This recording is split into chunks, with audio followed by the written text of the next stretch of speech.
guys, welcome to Math Vantage. So in this lesson we'll be continuing doing area under the curve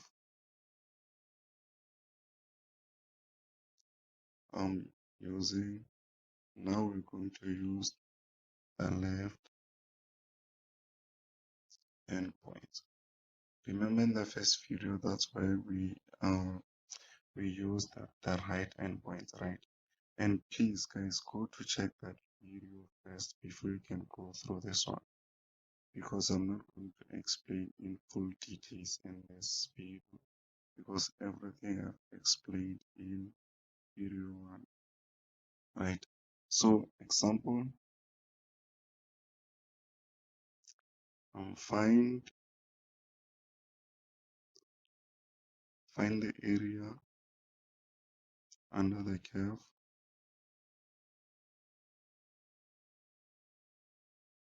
using the left end point. Given the information y is equals to x squared plus 1, and then the points it's 0 and 2, or you can call them the limit, and then we have n, which represent the strips or the number of rectangles, which is 4, right? So this is the statement that we have. So now let's do the solution. So the question says find the area under the curve using the left endpoint. So we are going to follow the same steps that we did in the first video when we are finding the right endpoint, right? So the first step is to write down what the formula. Therefore area is equals to sigma I is equals to 1 over n delta x multiplied by f of x I, right? Like I said guys, because I'm not going to explain most of the things here because of we did explain them in the first video. Go to check it out. So after writing this formula, the second step, what do? We find delta x.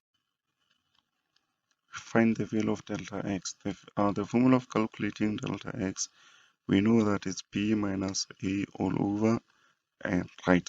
What is b and a? B and a represent these 2 points here, which is a and b, right? Therefore, b is going to give us 2 minus 0 all over 4, which is going to give us 0.5, right? After finding delta x, what was the reason of us finding delta x? Is to use it in our timeline, right? Therefore, now we're going to draw the timeline. In the timeline, the first value that we write is the first point, which is 0 here. Therefore, we're going to write 0. After writing 0, we are going to use delta x. Remember, delta x represents the width, right? So we're going to add everything here with 0.5. So we're going to say 0 plus 0.5 is going to give us 0.5. Then again 0.5 plus 0.5 is going to give us 1. Then again 1 plus 0.5 is going to give us 1.5. Therefore again 1.5 plus 0.5 is going to give us 2. And then 2 plus 0.5 is going to give us 2.5. But remember guys, what is the aim of using delta x or number line? The aim of using number line and then having these values is to arrive at our last limit or the last point, which is 2, right? So meaning we are not supposed to do 2.5, but then we're supposed to end here at 2, because this is the last point, right? So you have to be careful. And again, how can you confirm it? Remember that we have n is equals to 4, which represent it shows that we have 4 rectangles in the timeline. So if you can check, we have the first rectangle, second rectangle, third rectangle, and the fourth rectangle. So meaning we are correct. But then if you can count these values, they have to be 5. So it's 1, 2, 3, 4, 5. So it means we are correct. If our n it was equals to 5, it means the values here has to be 6. If our n is 7, it means the values has to be 8. So meaning they add by 1, right? So now, after writing it down or after drawing a number line, what do we do? That's where we're going to choose the values. That's where we're going to check our question. What does it require? So our question says, find the area under the curve using the left end point, right? If you remember the first video, I explained how do we choose the values using the left hand point. So because of it's the left hand points, I said we are going to start from left to going to the right, and then we're going to leave the last value, right?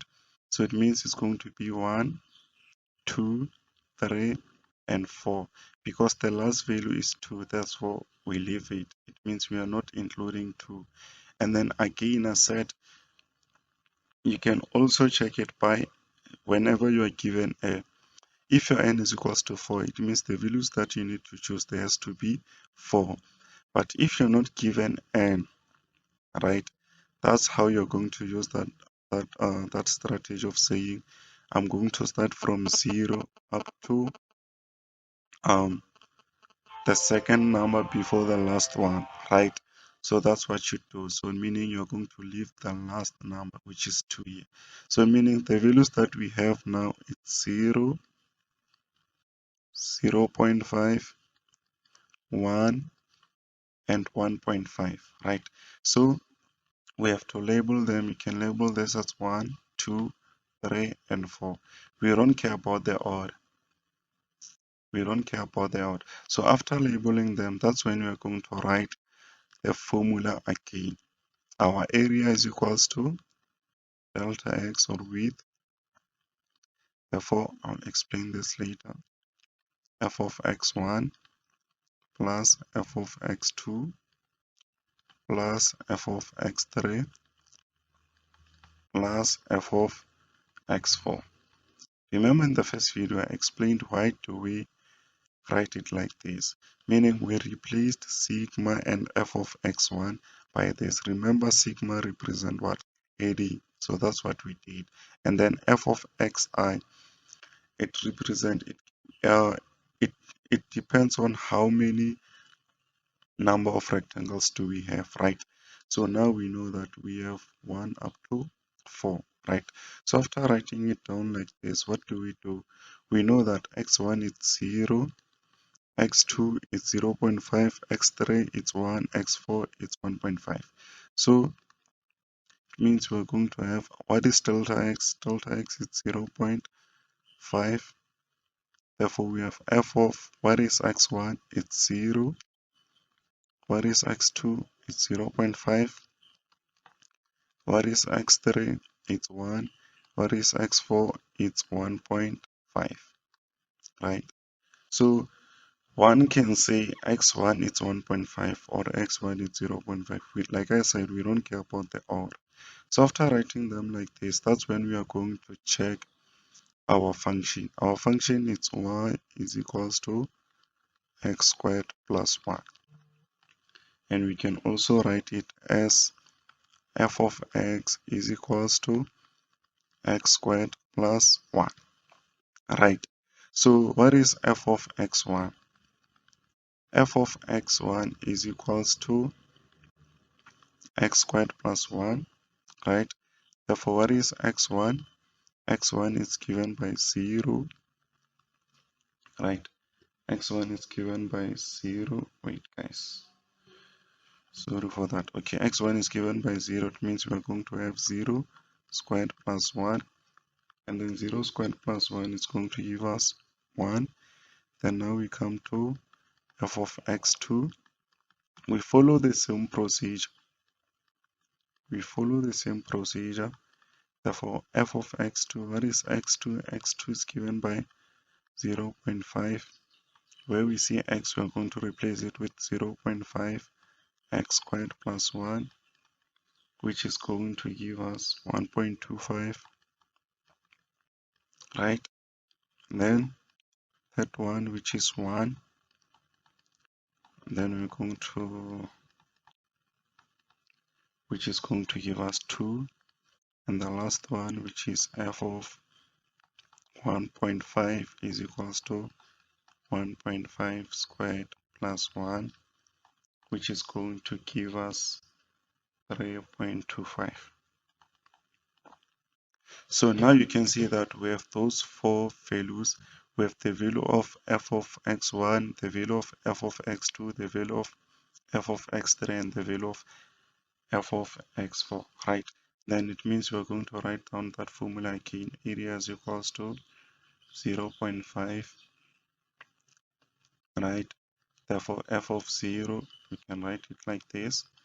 F of 0.5 plus f of 1 plus f of 1.5, right? Therefore, we're going to have 0.5. What is f of 0? Here it is, we calculated it. It's going to give us 1. What about f of x2? It's 1.25. What about f of x3? Here it is 2. And the last one is 3.25. I hope you guys can see it. Therefore, we're going to have 0.5. When we add all these values here inside the brackets, we are going to get 7.5. We are going to get 7.5. Then when we calculate it, we're going to get 0.75. Therefore, that's how we do or find the area under the curve using the left endpoint. If you find this video useful, kindly like and subscribe. Thank you.